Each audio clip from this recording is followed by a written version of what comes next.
Hello and welcome to another episode of Genshin Impact. And let us just get in.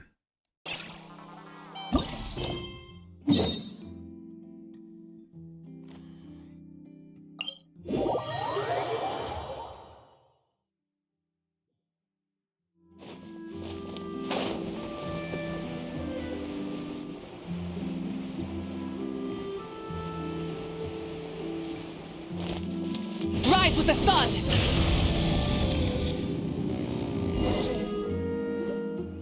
Hey, there's a newsstand over there! Want to grab a copy of the Steambird? We know our Fontanian friends love a little drama. There's no way they let their readers down. Isn't that Charlotte? And standing next to her, surely that can't be Kaniche? How about... Lost treasure resurfaces at last. Behold the beauty of the Remurian teacup.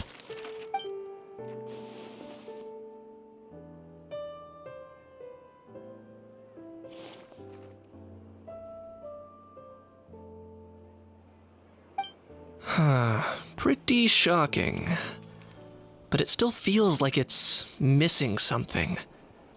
Ah, got it. Udex gravely wounded in shocking stabbing. Set to miss cross-border smuggling trial.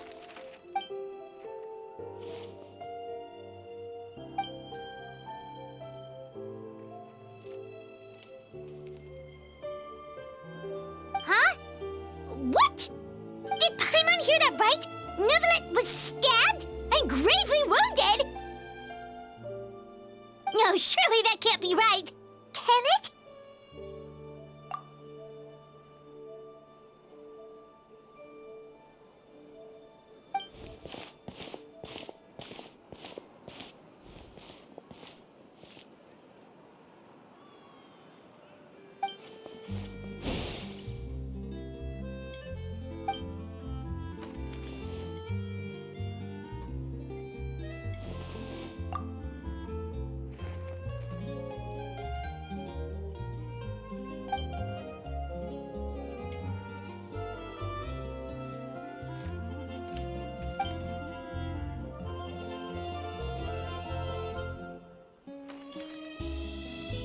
Hey there, you two. Fancy running into you here. Yeah, that, and also a less than pleasant shock. What the heck was all that about a Saurian meat restaurant and the Udex getting stabbed? Please say you weren't being serious.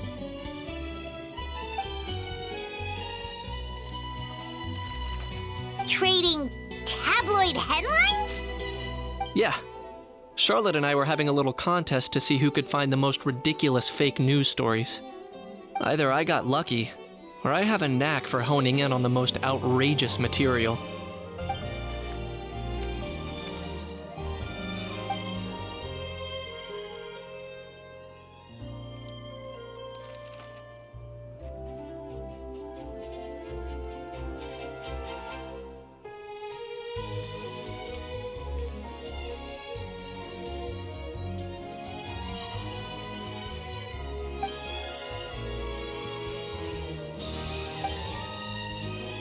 If I had to quantify it, I'd say about 1% of what they write is the truth. Huh? Him? Lenient? Oh, you gotta be kidding! Ah! Don't get me wrong. I'm not trying to give credit to these so-called news stories for occasionally including a grain of truth. All I'm saying is, even the wildest leaps of the human imagination are always rooted in reality. You mean all those fake headlines you mentioned actually do have some basis in fact? Sure they do. For instance, there was in fact a smuggling trial recently. Considering the amount of speculation surrounding the smuggled goods, it's no wonder there are rumors about restaurants serving saurian meat or teacups being unearthed from ancient ruins. But in reality, the goods in question were simply a few ancient relics dug up from ruins in Natlan. Rest assured, no saurians were harmed in the process.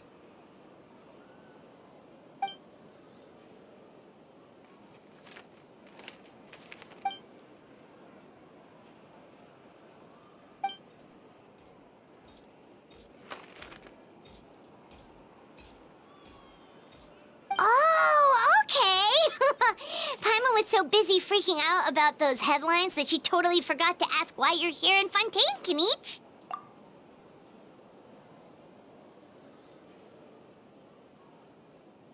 It was a pretty open and shut case, and my testimony in court was clear enough. But I'm guessing, Mademoiselle Charlotte, that you're less interested in the case than you are in trying to uncover some news stories about Natlan.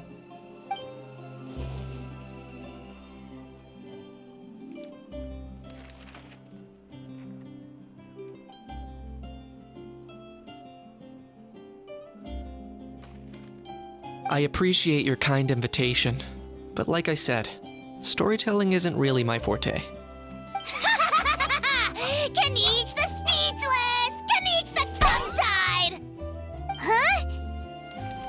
If you're dead set on doing an interview, why not talk to the Traveler instead?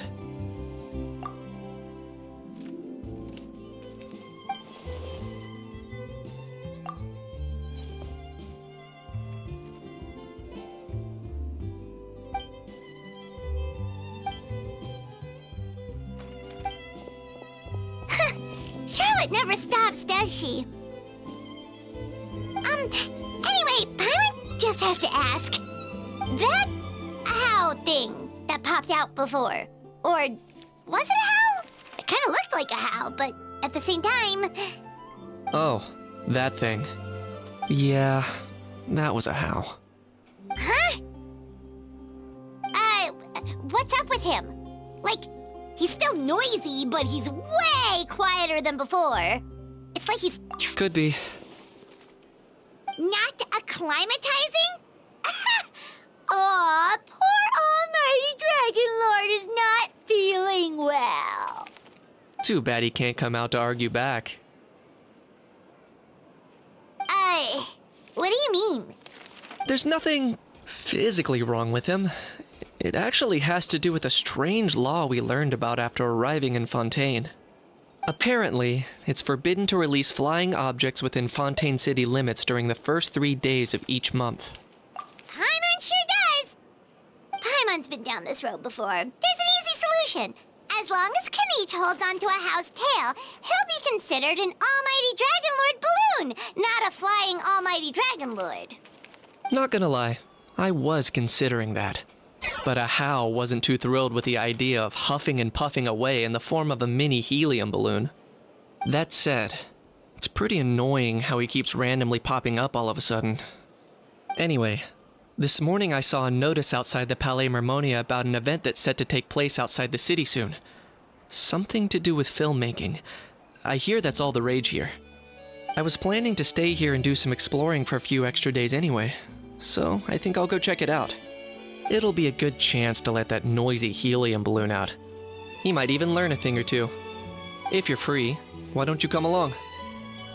I know where it is, so let me lead the way.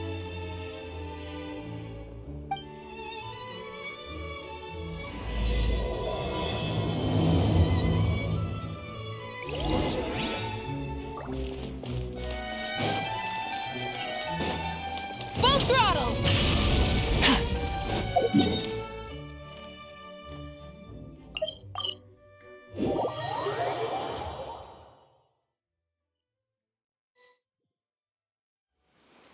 Looks like I remembered correctly. Here we are. Wow, this is awesome! Hard to believe it was just an empty beach before. Yeah, it was still completely deserted only a few days ago when I passed by on my way to testify at the Opera House. There must be some efficient workers in Fontaine. Quite impressive.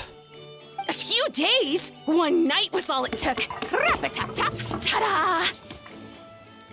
But is this all it takes to blow people away? Oh, no. Given my past experience, I can't let myself get carried away. Well, I can't believe you actually remember me. It's me, Lepine Pauline. That's right, the unlucky one. Of course! How else would we have managed to build Fantasyland in a single night? Fantasyland? At least that's how I like to think of it myself. A magical land of fantasy, the stuff of film buffs' dreams. I I know it sounds like I'm laying it on thick, but that really is the goal here. As you can see, the theme of this amusement park is Fontanian filmmaking, a place for all film lovers to come together and co-construct a world of dreams. Co-construct? Well, that's a relief. Sounds like you're sharing the cost this time rather than pouring your entire life savings into a single project. Nope! I might be inviting others to help fund this, but that doesn't mean I haven't thrown all my life savings into it too! Huh? You've got to be kidding. Ha! Look at you, puny little humans. Recklessly betting your entire future against some stupid vanity project. If you're expecting even an ounce of sympathy from the almighty Dragon Lord, dream on! Mockery is all you shall get, straight from the heart! Sorry, just ignore that little gizmoid. He likes to butt in occasionally. Do go on. Gizmoid? Who you calling Gizmoid? You're the Gizmoid! Wow! That's quite a nifty mecha you've got yourself there. Is it some sort of smart personal assistant? You ought to let Miss Charlotte see your cool gadget. Who knows? Maybe you could even look into mass production. Mass production? Ugh, insolent, vulgar, and disrespectful! I, the almighty Dragon Lord, am one of a kind! There has never been another like me, nor will there ever be! And another thing, smart is the understatement of the century! I shall have you know that I am Kahulahau, forebear of ancient wisdom! I lived for eons long before any of you were born! What? Heavens above! I beg your pardon, forebear of ancient wisdom. Please, I meant no offense. Idiot meets idiot. What's all the fuss? Making some new friends, are we?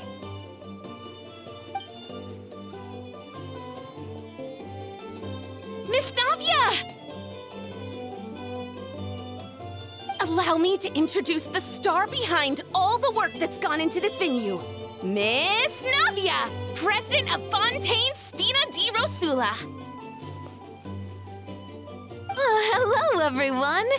Partner, Paimon, how have you been lately? Hello there. I'm Kanich. What about me? What about me? My useless servant can't even give me a proper introduction. You think someone yelling their name out in the middle of a public street really needs an introduction? He's not wrong. I caught yours just now, in fact.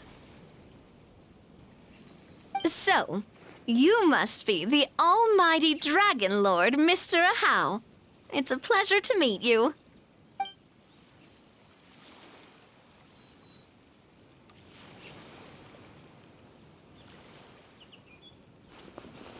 Oh, see that?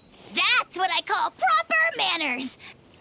Well, it's not every day you meet a well-mannered human. Navia, was it? Excellent. You may address the almighty Dragon Lord by his name.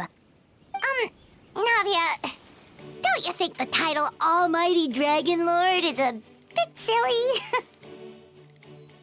It's no big deal. All little animals do that, don't they? I mean, try to puff themselves up to look more impressive. Anyway, it's all thanks to Miss Navia and the Spina di Rosula that Fantasyland's gotten up and running in the space of a single night. Honestly, thank heavens! After all that paperwork and endless waiting, the event and venue finally got the green light. I couldn't wait a moment longer. The second the approval came through, I reached out to President Navia, hoping she could lend a hand. After all, who else but the Spina di Rosula would indulge such impulsive demands?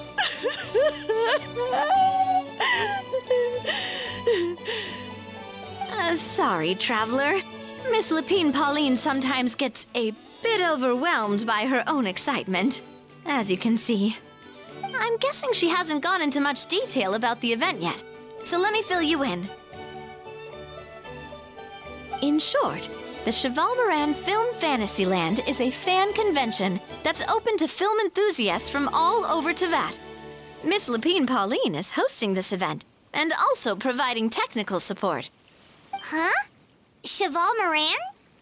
That's right! The one and only Surintendant Cheval Moran! After much persistence and many solicitations, I finally obtained Lady Farina's permission to use the image of her close friend. Not only is our adorable mascot drawing in fans by the minute, but she's also boosting her own popularity. And that was always the goal, a win-win arrangement. It's been a while since we last met, but still, it's a surprise to hear Lapine Pauline coming out with such sensible ideas. By the way, Miss Lapine Pauline, have you decided to switch careers and go into film tech? Not exactly. By chance, one of the prototype lenses I developed caught a photographer's eye, and it's now being used for the latest cinematic productions. Thanks to this unexpected opportunity, I've had the chance to invent various film-related equipment and props. That's right. So don't underestimate Miss Lapine Pauline, our resident engineer. She's the technical powerhouse at the core of this entire event. As for the Spina di Rosula, we're mainly here to take care of planning, operations, and management. For anyone feeling inspired to set up a booth, Miss Lapine Pauline and I will provide the necessary technical and operational support once their application has been approved. By the way, Traveler, are you at all interested in taking part? It would be a chance for you to earn some extra income. Plus, with your skills, I'm sure you could bring something special to the table. Paimon would be even more tempted if you were to, say, throw in one of those fancy feasts she's seen in those gourmet food reels. Well, as it happens, that'll be a piece of cake. Everyone needs to eat, whether they be tourists or the stall owners themselves. So thanks to Miss Navia's help, we've managed to invite none other than the celebrity chef Miss Escoffier to run our theme restaurant. Look over there!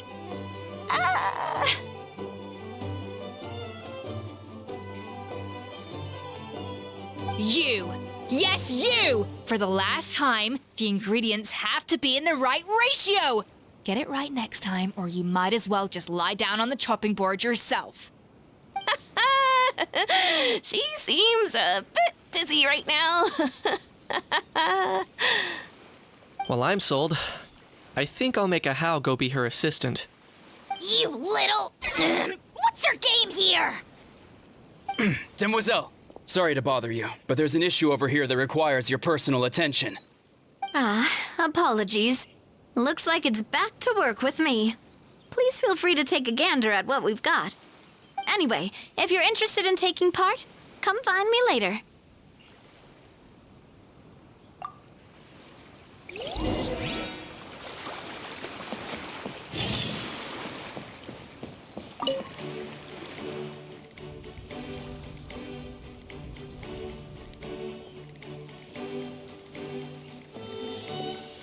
Traveler, it's you! Ready to join the Cheval Moran Film Fantasyland crew? It's time, dear partner in Paimon, for us to turn our attention to the Cheval Moran Film Fantasyland. As I mentioned, the park was started up by enthusiasts who brought in the Spina di Rosula to handle the planning, construction, and operations. Of course, enthusiasts aren't typically all-around experts. They usually stick to designing the event booths. We, for our part, handle long-term operations and develop standardized strategy guides for the different activities. Long-term operations? Strategy? It all sounds so complicated. We spend most of our time adventuring and we barely have any experience running a stall. Do you think we can handle this? That's more like it. You've seen it all before, haven't you, partner? I'd even go as far as to say you've shaped some of Teyvat's biggest business ventures. Anyway, first things first. Let's get an overview of how the whole festival's gonna be run.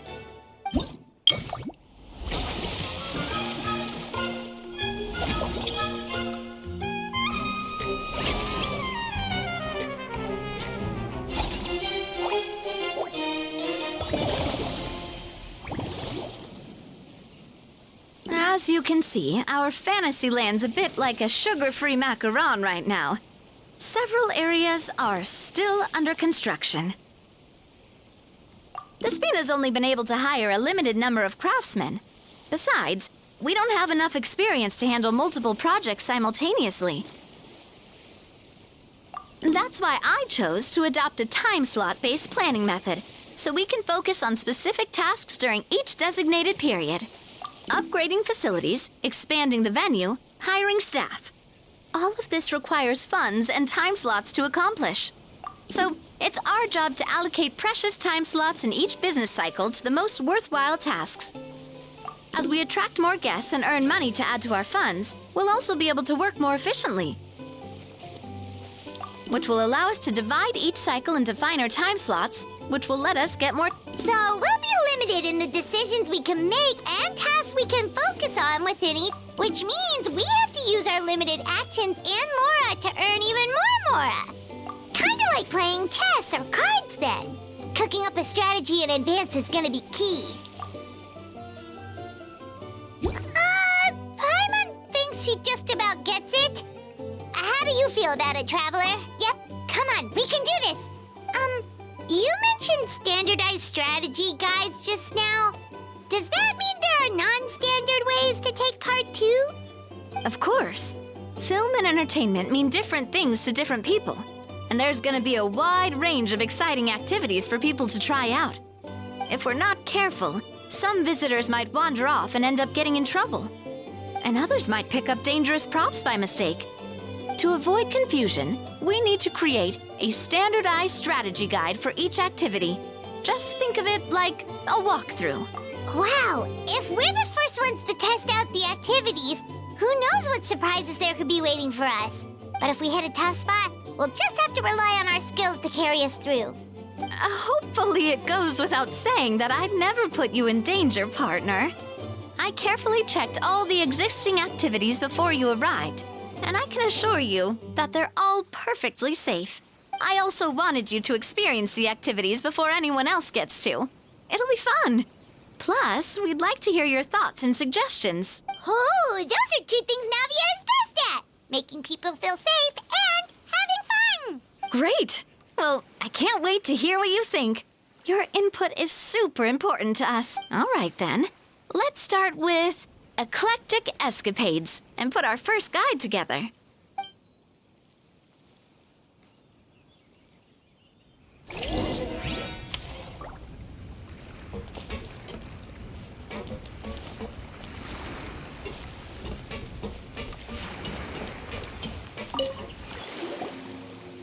Greetings. Apologies if you overheard my harsh words just now, but I assure you it is entirely necessary. The sheer lack of standards here will be the death of me. Do you have any idea of the kind of customers I'm gonna get with how lax things are at the moment? The ones that leave their guns behind by accident and then come back to collect them later, bringing ammunition with them. Yeah, that's the kind of customer you wouldn't forget in a hurry. Oh. Wait, has that happened before? No, it's just the mention of guns reminded me. Someone did actually leave their gun nearby. Huh? Just before we started setting up, as we were cleaning up the site, someone stumbled upon a mysterious locked box. It didn't look like something from Fontaine, though. It had more of a Natlanese vibe. Oh? Do you think a foreign tourist might have left it behind? That's what I assumed at first. But the box was buried beneath a pile of wooden planks, rocks, and whatnot, so it seemed like someone deliberately hid it there. But I didn't see much point in speculating, so the best thing I could think of was to hand it over to the authorities. I trekked all the way over to the Palais Mermonia just to hand it in. Ugh, it was exhausting. What did the authorities make of it? Oh, they made a mountain out of a molehill, as usual. Before even addressing the question of what was actually inside the box, They had several heated discussions about whose responsibility it was to write the lost and found notice. Thankfully, the ever-reliable Officer Sedine stepped up and immediately called in the Marechaussee Phantom to crack the lock and check if there were any dangerous items inside. And, as it turned out, there was a gun. Wow, that's a dangerous item, all right. Mind if I ask what kind of gun it was? Oh yeah, Mr. Kanich, you're from Natlan, aren't you? Do you know a lot about guns? You could say it comes with the job. I have an interest in weaponry and the like. Ugh, such a spoiled brat. What, are the toys I gave you not good enough for you anymore? Yep, got sick of those long ago. You little... Don't dare you turn your nose up at my gifts! Why Time for a timeout, old-timer. Sorry, where were we? Oh yeah, do you recall what the gun looked like? It's a bit hard to describe. If you ask me, it didn't even really look like a gun.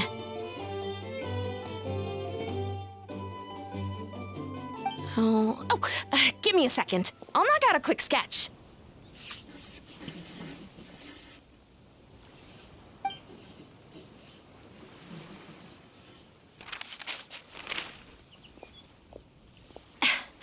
Something like this.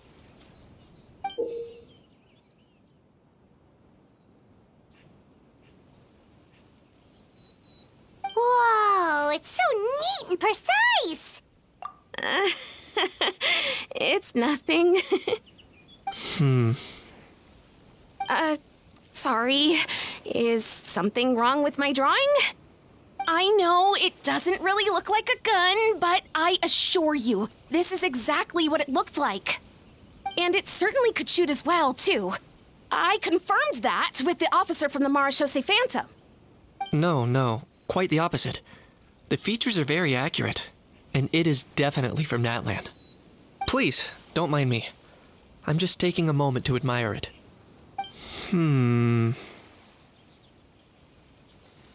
I should be the one thanking you. Thank you, and everyone else for your support. Don't mention it. Besides, we haven't really done anything. Not at all. The buzz and excitement you guys bring is exactly what this event needs. Oh dear, I'm starting to feel a bit guilty watching everyone else toil away. Guess it's about time I got back to work too. But just before I go, one last thing. Traveler, it's wonderful to see you. Here's to a successful collaboration.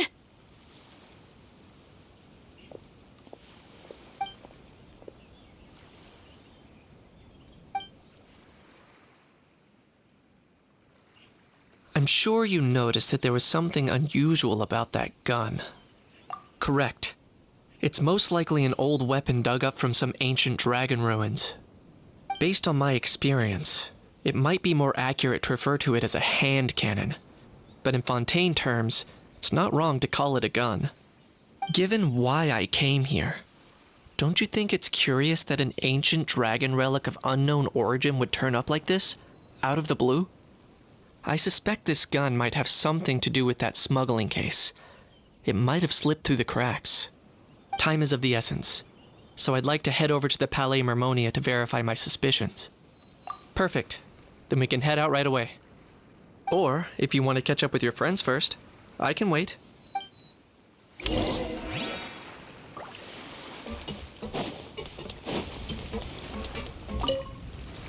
The fresh vegetables from the new batch are exceptional quality. I just wish I could say the same about the new staff.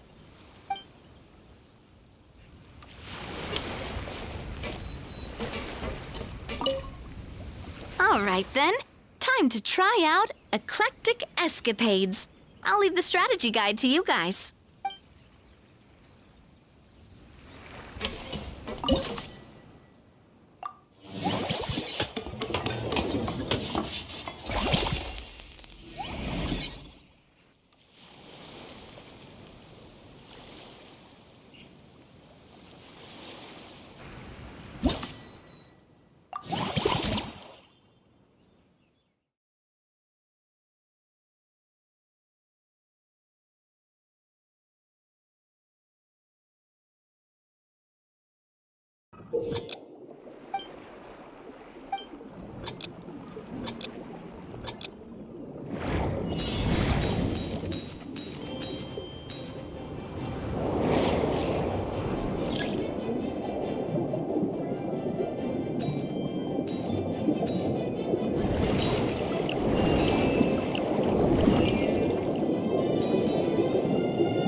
Both of you seem even more excited than before.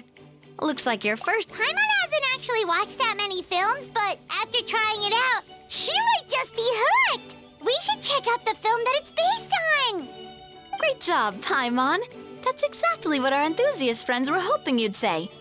They'd be beyond delighted to hear that visitors are curious about the films that inspired these attractions. Some have even been willing to contribute extra funds out of their own pockets. Where budgets have allowed, of course. Out of their own pockets? That's right. While the Spina di Rosula covers the cost of basic booth materials and rental fees, many fans have personally funded promotional materials and related merchandise. The cost of the booth itself isn't their main expense. Some of them have already started designing spin-off products inspired by film characters.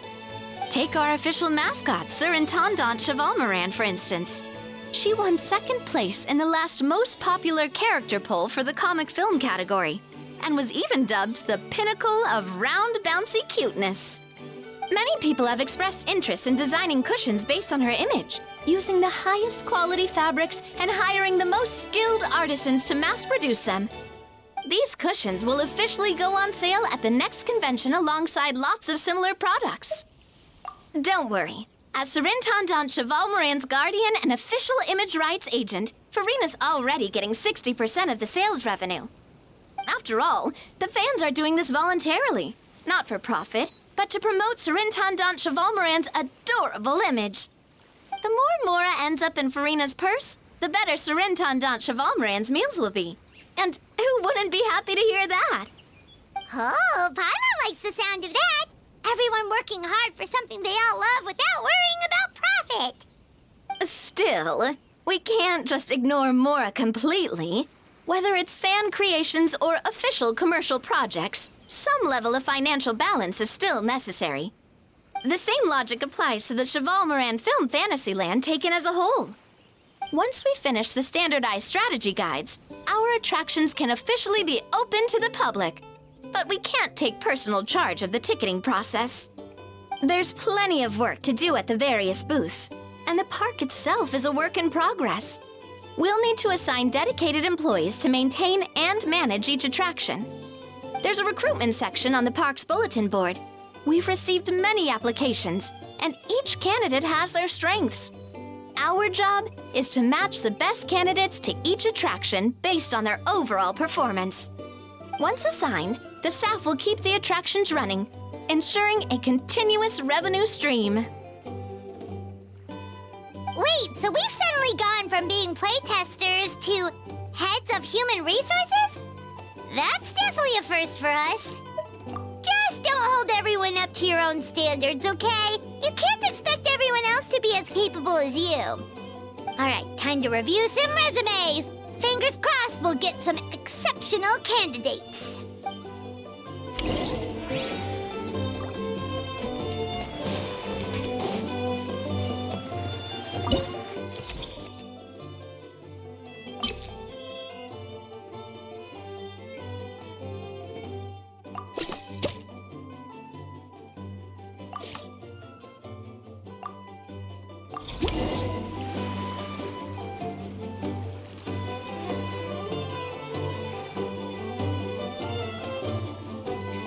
Looks like this particular employee is really getting into their role. You're both doing great. You sound more like bosses than I do.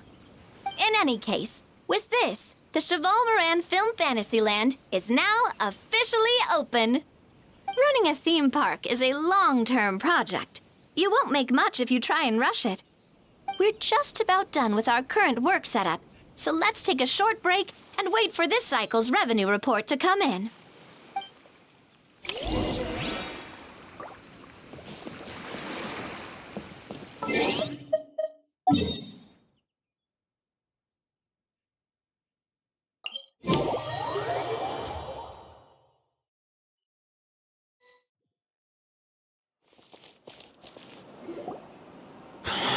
Oh, man. Bro! Are you mimicking me? Now's not the time. Come on. No, I mean, one of our buddies is here, for real.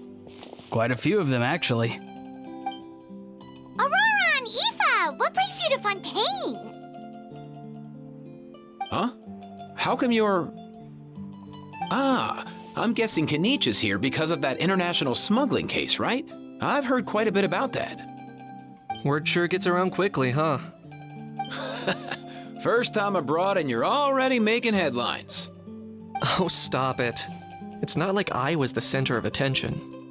Wasn't expecting to see the Traveler and Paimon here too, though. Come on, Aoife. Huh? A traveler, by definition, is someone who travels around. Fair point. Anyway, back on topic. Wait a second. I lost my train of thought. What were we talking about again? Why, you're all here, of course. For vegetables. Huh? I'll go first. It's for the Chevrolamine Film Fantasyland. Wait, is that right? It's Cheval Moran. Ah, right. I keep stumbling over that one. Guess I owe Cheval Moran an apology, even if she's not here. Anyway, long story short, the festival restaurant urgently needed fresh vegetables from Natland, which is why Aoife and I are here. So, you guys are vegetable couriers? He is. I'm just here as a responsible adult. It's his first time traveling so far away from home, and all the elders in his tribe are worried. So they had me come along. Even though it's your first time too. Right, but they still picked me to accompany you. You gotta wonder why that might be. Don't you get it? They all just saw how overworked you were, so they used it as an excuse to send you off on a vacation. Wait, what? So I'm getting the grandson treatment now too? See? Doesn't matter how much older you are than this dude. Hang out with him long enough, and you'll eventually find yourself being treated like a kid. Meaning everyone looks after you. What's so bad about that? In theory, nothing at all. In that case, guess I better start over. Hi guys, my name's Aoife, and I just turned 5. Paimon's not sure who the responsible adult is anymore. So, what about Kakuku? If he was here, we'd be making more of a ruckus than we already are. That's exactly what's got me worried. Aoife, there's nothing to worry about. You're a big boy. You can handle yourself now even without Kakuku. You think that's what I'm worried about? Anyway, my priority right now is Kakuku. Suffice it to say, Kakuku's in big doo-doo. How so? He's so small, and all he knows are a few harmless phrases. What kind of trouble could he even get himself into? Let me guess. Did he get caught out by the law on flying objects? Bro, you too? Not me. How? Oh, that pesky little chatterbox. So that's why he hasn't interrupted us this whole time. Guess he's too scared to show his face. That, plus he's already spouted enough nonsense for one day. So I've put him on mute until tomorrow. Nice one. If I was even half as decisive as you are, I would have kept a closer hold on Kakuku so he didn't get a chance to go flying off. Oh no, bro. Or rather, did Kakuku get caught by the guards for flying around? If they had managed that, we'd at least be able to track him down. But when the guards started chasing him, Kakuku flew into that building next door. I wouldn't be surprised if there was a high-stakes pursuit going down in there as we speak. Just like one of those cool crime movies. Which building? That one? Yup, that's the one. Kakuku sure has a good eye for a getaway. It's the tallest building around. I may be able to fly up pretty high, but checking every last window would still take quite a while. As for Aoife, well, let's just say he's not flying anywhere without a Saurian. Sorry about that. Not like it's my fault, though. You don't have to apologize on my behalf. Wait a sec. What's this got to do with how high you can fly? Kakuku's got himself into a real mess here, like a panicked animal running straight into a trap. It's pretty worrying. I'm starting to picture him flapping through a barrage of gunfire while important documents are flying about left, right, and center. Heck yeah! If anyone can pull it off, it's Kakuku. He's always been such an awesome Saurus. I believe in him. For real now? Do you even hear yourself, bro? Of course I'm for real. I'd never make light of something like that. All right. Everyone's an awesome Saurus. Well, the human version. But our priority right now should be to go in there and check up on Kakuku. Leave it to us. You sure? Wow, awesome. That'll be a huge help. And if Kakuku doesn't listen to you, I give you permission to pull out a couple of his feathers. Wait, since when was that up to you? Well, then it's your call, bro. All right then, if Kakuku doesn't listen to you, I also give you permission to pull out a couple of his feathers. There you go. If he objects to that, tell him to come find us. He won't. Trust me. Back when we first met Kakuku in the wild and I begged you to take him under your wing, I never imagined you'd end up spoiling him rotten. And I never imagined you'd be nagging me about it. Oh, well, I definitely saw. Huh? You're only 5 years old after all.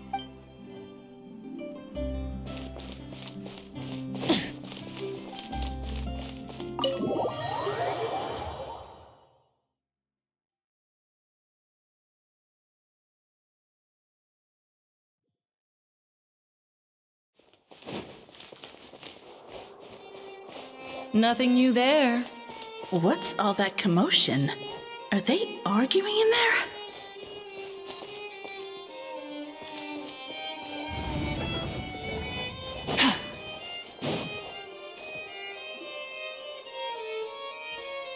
No way,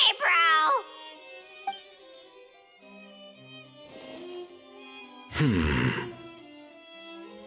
Did he say he came from Natlan? No. Get out of here!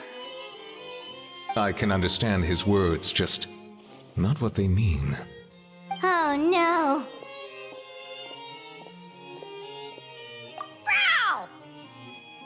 Bro!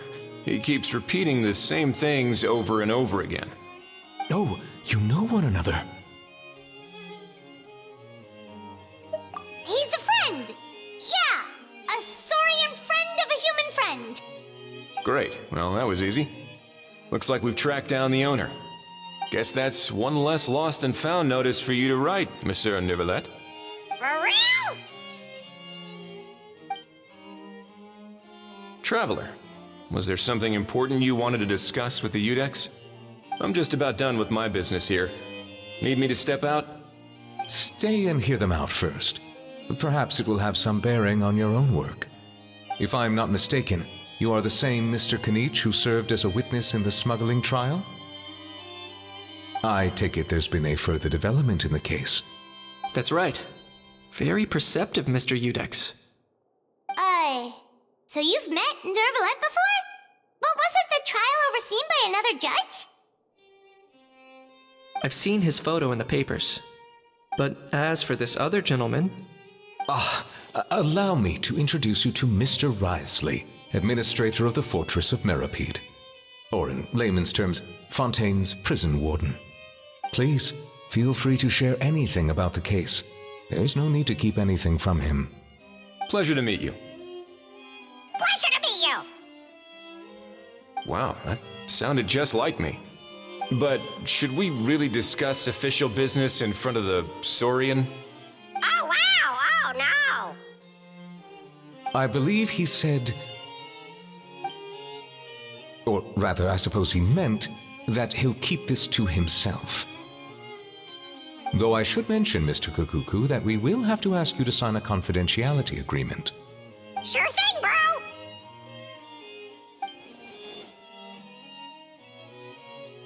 Let us return to the matter at hand. Mr. Kanich, was there something else you wanted to discuss relating to the case? Yes. Let me fill you in.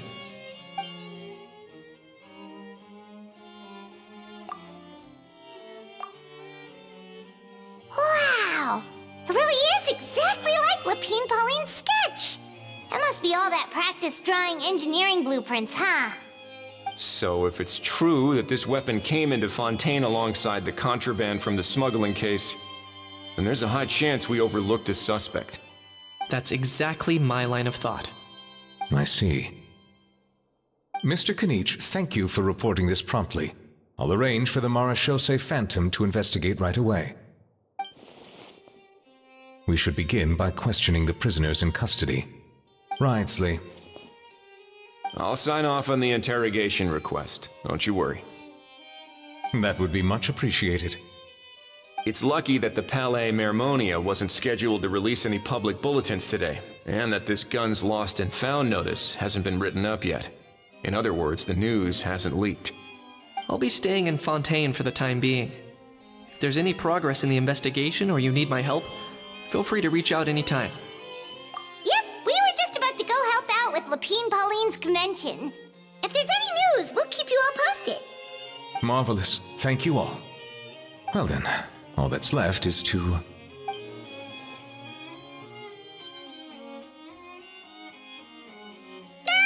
You miss me, bro? He really does come out with the most unexpected things. Who did he learn it all from? Huh.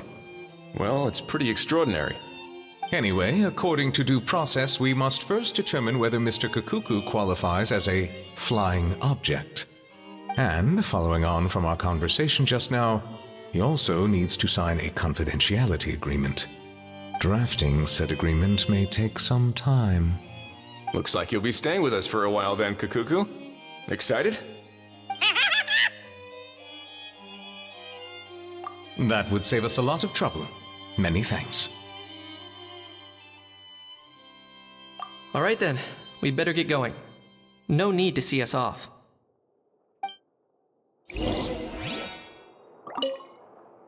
I know you mentioned a while back that people from Nadland would soon start showing up all over the world. But I hadn't expected anything like this. It seems no matter where they come from, all dragons are inquisitive by nature. You can say that again, bro! The same might well be said for humankind.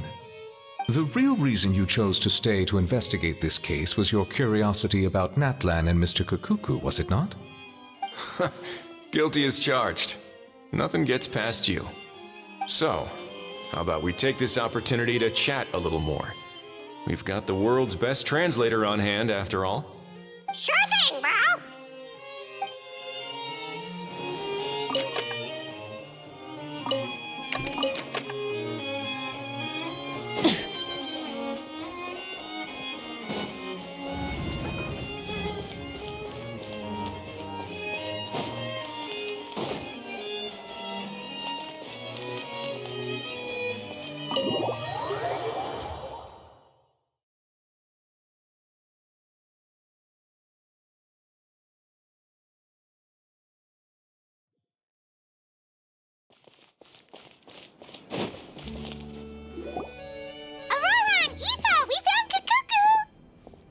What's the situation? How bad is it? Oh no. When I saw that Kakuku wasn't with you, I'd already prepared myself for the worst. Relax, Aoife. Maybe Kakuku just prefers high-rise living now. Sometimes you just have to let the kids grow up and make their own choices in life. For real now? Do you even hear yourself, bro? It's not that bad. Kakuku's fine. Still very much alive and kicking for starters. He hasn't been arrested either, so no jail time. See? You're not exactly reassuring me here. As for the bad news, well, it's really not that bad. Kakuku accidentally overheard some top secret stuff, so he has to stay at the Palais Mermonia for a while to sign a confidentiality agreement. But there's no need to worry. The person in charge of looking after Kakuku is super nice, so he'll be absolutely fine. All right. That doesn't sound too bad after all. Wow, hearing that's put my mind to rest. But based on my understanding of how things work here, the ban on flying objects should be over by the time Kakuku actually gets out. What a shame. Oh well, I guess we'll just have to go have some fun without him. You don't look disappointed in the slightest. Anyway, Auroron and I will be staying in guest rooms upstairs at the Hotel de Boer for the time being. Feel free to drop by if you need us. Yay! Problem solved! All right, let's catch up another day.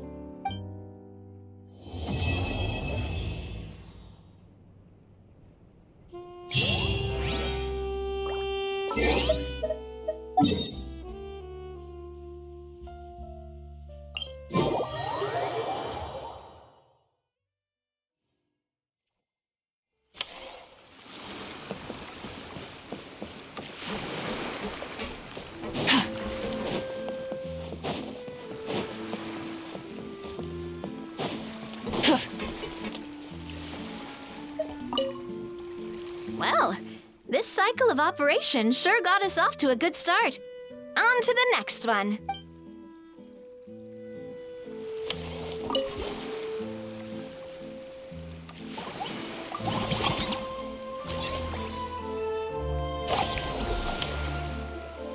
Well, the numbers might not look that impressive, but given that we're just getting the ball rolling, I'd say that wasn't a bad start. Building on this momentum, we must consider rolling out more unique business strategies during the next cycle. To draw in the crowds, I've invited one of Fontaine's very own celebrity chefs, my good friend Escoffier. She'll be performing right here in the amusement park's restaurant. On that note, let's go catch up with her. So, is the restaurant part of our business strategy too? There are so many layers to this operation.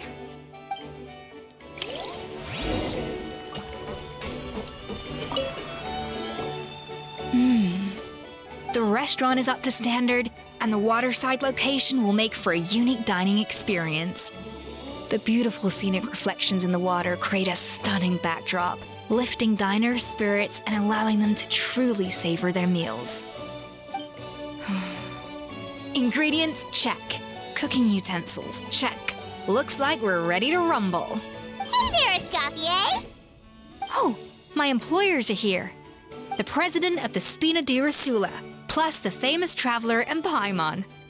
I must say, you seem a bit overqualified to be running a film-themed amusement park. I'd say that if anyone here was overqualified, it would be the former head chef of the Hotel de Boer. Let's get back to business. I'm guessing you want the traveler to help me decide the theme dish for each cycle, right? This is the business strategy I mentioned earlier. Using Escoffier's top-tier dishes to attract more visitors to the park. But this isn't just about attracting visitors. Her culinary masterpieces will surely have other surprising effects. Just imagine, Paimon, if all you needed was a single ticket to enjoy all the attractions and taste all the legendary food. Wouldn't you be tempted? Then Paimon come every single day. Now, here's the twist. To get the most out of this strategy, the menu can't be made public.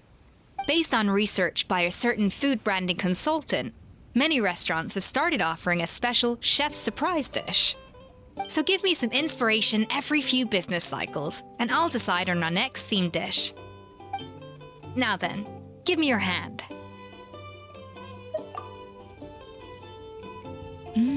A warm and energetic feel.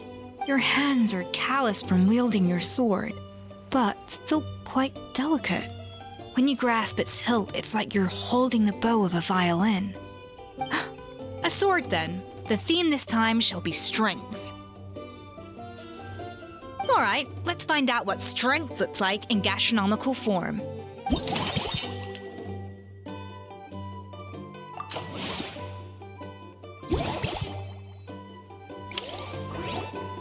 I've refined the sauce for these barbecue ribs. It's a richer flavor than the classic version, but not at all greasy. The mint extract in the seasoning leaves a refreshing aftertaste, perfect for indulging yourself after a fun-filled day. But if you ask me, I'd say the artisans need these more than the guests. The artisans? As I'm sure you've noticed, this park isn't quite finished. A serving of these barbecue ribs should help the artisans replenish their strength much more quickly. As their bosses, you have an obligation to provide meals for them. So why not invite them to dine here? Who knows, the morale boost might even improve their productivity. Oh, if I recall correctly, you once served up some special fish and chips for the porters over at the Fleuve Centre. For several days after, the workers were all incredibly efficient. They'd finish 8 hours of work in just 5. And then, because they clocked out early, they'd come back completely refreshed the next day. Then there's no time to lose. Go invite the artisans over while these ribs are still hot. I'll prepare some side dishes and desserts too. That's a great idea! You really live up to your reputation, Escoffier. Looks like these themed dishes are gonna make a huge difference after all. We'll have to make sure we check in with you regularly. The artisans are pumped and ready to roll thanks to that themed dish. And perfect timing, too. Let's take this chance to take the facilities of our eclectic escapades to the next level. It's all your fault! All your fault! Stop yelling and get to the point. If you hadn't kept me locked away, I could have asked that judge to step in for me! He'd have backed me up for sure, and then we'd have kicked your sorry little butt! For real now? Did you even hear yourself? You'd better focus on outsmarting Kakuku first.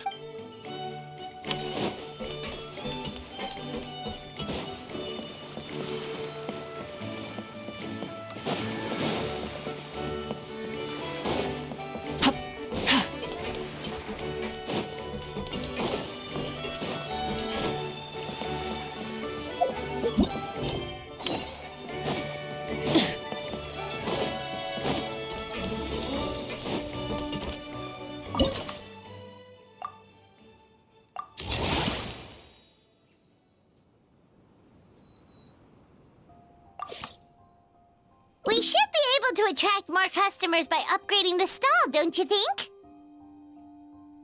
That's right. Based on my business experience with the Spina di Rosula, I've quantified the service value to help you intuitively understand how satisfied customers are with each stall. An attraction will reach its ideal revenue only when its service value meets customer expectations. As we improve and expand our facilities, expectations will also increase accordingly.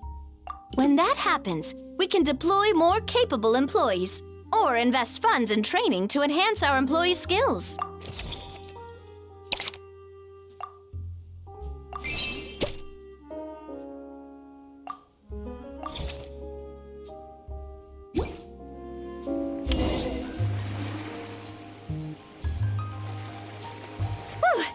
That should be everything. Looks like you've pretty much mastered how to run this park.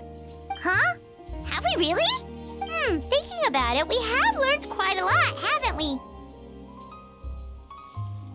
Oh, not at all. I wouldn't say I taught you much. Your intuition's been guiding the way mostly.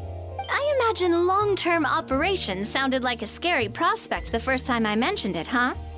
But Don't let that scare you. Just break things down into smaller steps and tackle them one at a time. Even if you're not a genius or naturally gifted, you'll get it done in the end. Whoa, seeing her own progress has really got Paimon fired up! Actually, she's gonna jot your words of encouragement right down. From here on out, we'll be running the Cheval Moran Film Fantasyland together. Let's make it a big success!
And with this, I am ending this episode, and I wish you all a good day. And until next time, goodbye.